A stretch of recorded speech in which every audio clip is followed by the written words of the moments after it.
Boo! I'm the Ghost and welcome to the 100th video of the channel! To commemorate such an accomplishment on my talented career, yes, this is the self-glazed part of the video, I want to talk about something important. Not just news of the week or a quick stream, I want to make it big. We will talk about the Denver Broncos. And now, cue the special 100th video intro.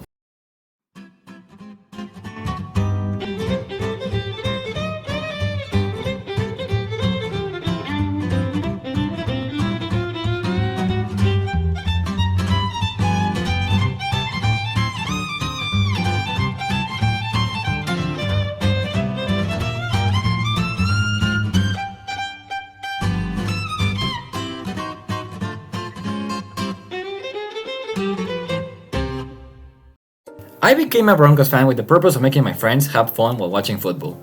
I knew they weren't good, because I remember the iconic Simpsons scene. And one day I was asked, "Hey Ghost, what is your team?" And I responded, "The Denver Broncos." And when my friends started laughing, I knew I struck gold. So I kept it, and started watching football. And now the Broncos are no longer a laughingstock, so I think I chose perfectly. We don't talk about 2016, 2022 though. We don't. And as I have embraced my calling, the Denver Broncos decided to embrace being good. So I think it was an even trade, unlike the Russell Wilson one. Broncos country, let's ride. Broncos country, let's ride. Broncos country, let's ride. Broncos country, let's ride. Now, enough with the tragic backstory. Let's get into why I think the Bo Nix mix and to an extension the Broncos are a special team this season. We're in a special team. Let's talk about the present team that I hold dear to my heart. This is like one of those stories where a little kid grows up watching a player and idolizes them and says, "I wanna be like them when I grow up." But in all seriousness, I'm gonna start this video with coaching. Cause if there's something the Broncos have seen, is very bad coaching. Sean Payton is a talking point in amongst NFL fans. Some people call him a genius, some others think Breeze carries him, but I think he's been doing some good things and some questionable stunts. Overall, I like Sean, but he's a bit of an idiot sometimes. Good thing Bo Nix keeps him in check. Now let's talk about the offense. Bo Nix is elite! Let's calm down. Looking at the stats and on film, Bo Nix has a lot of advantages and a lot of movements that some veterans are doing. He's learned in various programs and has adjusted well to the Sean Payton offense, which is one of the hardest ones in the league. Bo Nix is good, and if you want to hear more on him, there are millions of articles and posts showing his improvement. To close the section off, he's been Rookie of the Week 3 times in a row, and Rookie of the Month in October. Anything good I have to say about Bo, I've said it before, and I'll say it again and again in the various Broncos videos that I will do later next year. Because, of course, there will be a lot of Denver content. Now, the running back room. Meh. Japante's okay, he's had good games. Jalil kinda fucked his foot last game, and estimates looking like he could be a future heavy hard to tackle monster, and Buddy also fucked up.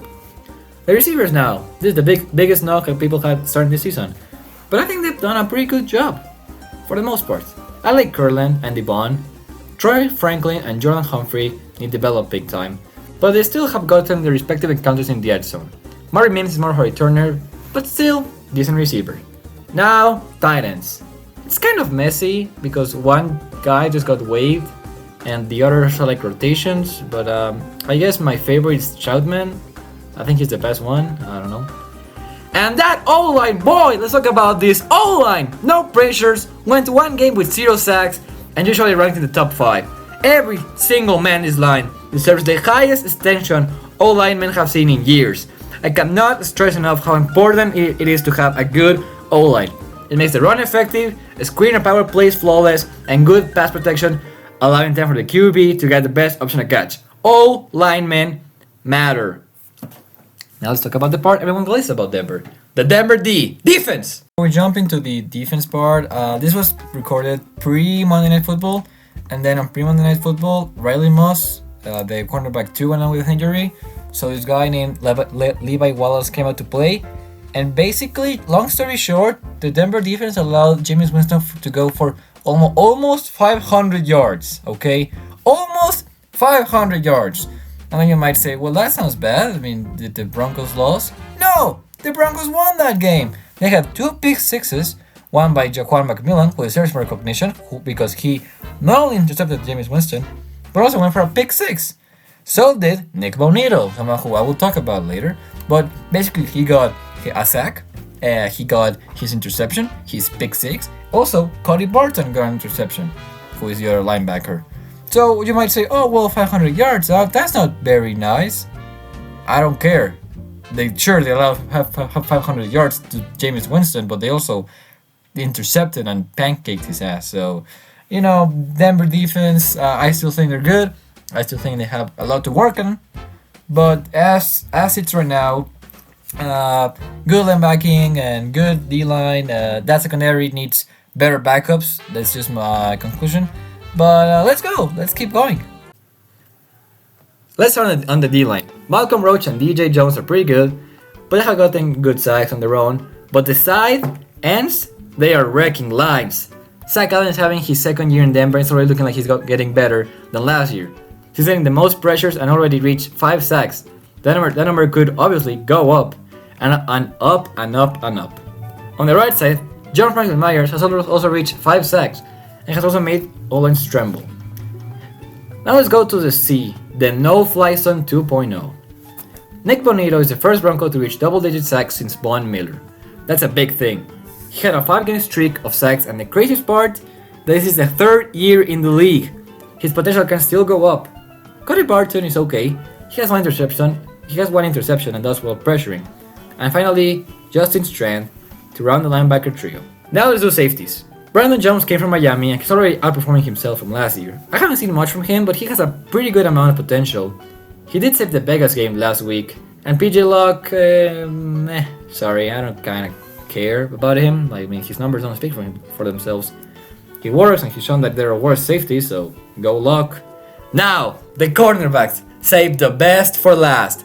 Riley Moss, currently injured, looks like a stud and has already had his first interception. He's fast, agile, and has good vision.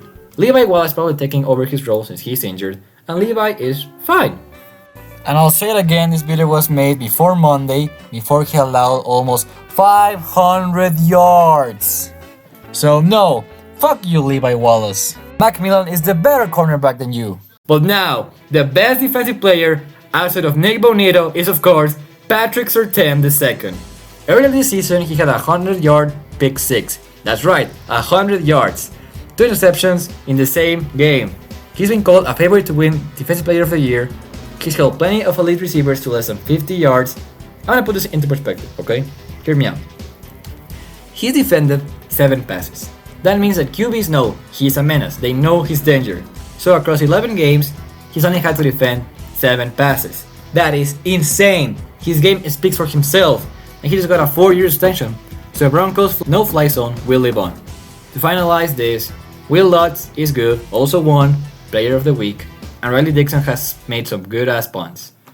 So that's it, Broncos are the best, I guess. To finalize the 100 video, I recommend you check some of the fans on TikTok because they make some banger edits.